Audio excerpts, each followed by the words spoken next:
Here for it. I'm here for it. Let's do it. Third reading of Chapter 3 of How to Lose Planet, the Eye for Future Epic. All right. Kato eyed the triangle made by the creases running from the sides of Vector's nose down to his thin lips. Can I have my mail, please? Absolutely. After this. The door's rusty food tray slot squeaked open. Vector's hand appeared, holding what looked like welding goggles and a pair of gloves. Kato raised his hands and stepped back from the door. Those aren't my VRs, and I don't need the paraphernalia strike. Why you want to jam me? The lines in Vector's forehead deepened as he leaned in toward the gray door's small window.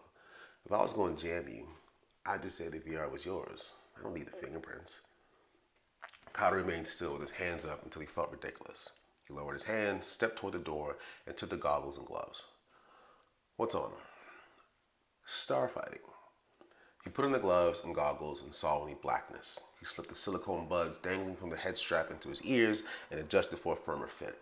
After looking up, down, and to the side several times, he was satisfied the goggles wouldn't jostle and interrupt the virtual reality feed. He flipped the switch on the frame. The blackness became a bright white light and then blackness again, but with stars. A slow drum beat played in his ears. The percussion was all he could hear until the rise of a string ensemble, earnest in its soaring melody, like the instruments were telling a story about a victory. And then a flute, skipping along with the strings and drums. He grunted, please make it stop.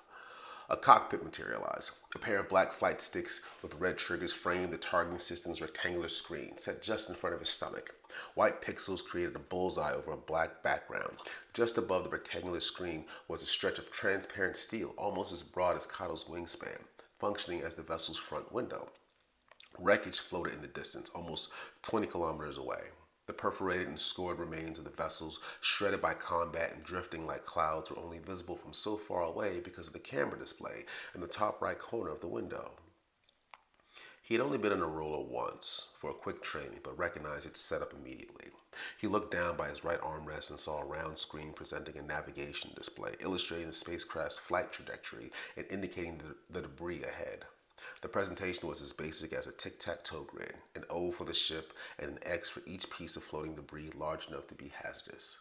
He reached out with his gloved hand to touch the screen. The display switched from trajectory information to numbers outlining the ship's fuel supply and rate of depletion.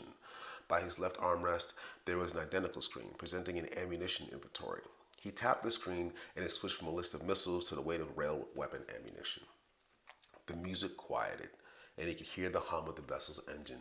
The cockpit's wall was a high-resolution panel with a clear picture produced by the starboard camera. The panel revealed a far-off nebula, a turquoise and pink cloud of dust and gas the size of Kato's thumbnail.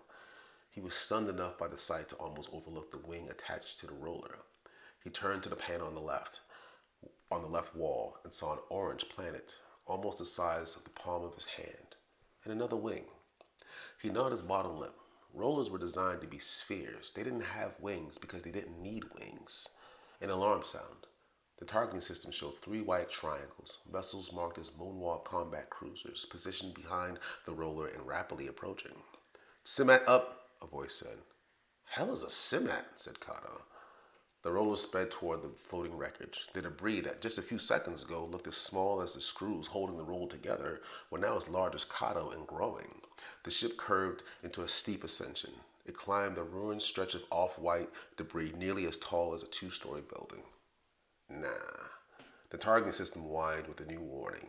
The roller corkscrewed under a destroyed vessel's perforated engine, a corner melted away by a machine shooter, and rose just enough to slide above a dead Moonwalk crewman.